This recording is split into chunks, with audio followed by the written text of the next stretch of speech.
Max Avery, how you doing today, sir? Another crazy day here, just pushing everything through. It's been a busy one, but thanks for making the time. I'm glad to be here. Well, thank you. I like to always start the video off just by with these interviews by thanking you first and foremost for taking the time out of your day. I know you got a lot going on, and for those that aren't familiar with who you are, I know hmm many in the community are, but for those that aren't, could you just give us a kind of quick rundown, kind of in this intro, just kind of discuss who you are, what Yeah. you do, maybe even just a day in the life of Max Avery. Yeah. So I'm, Jake Claver's business partner. How a lot of people know me is I'm kind of in the shadows working on stuff in the background on things most of the time. But we have a company, Digital Ascension Group, or DAG.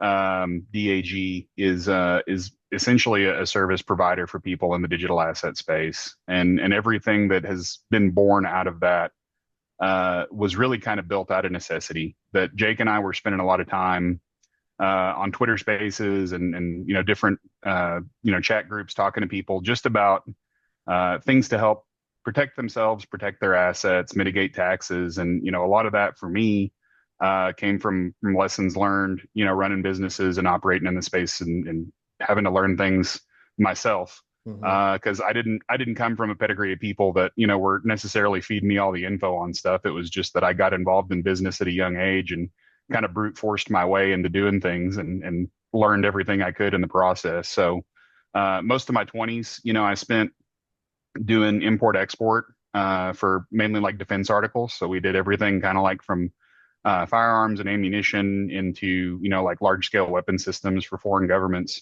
I still stay pretty active as a member of the Arkansas District Export Council.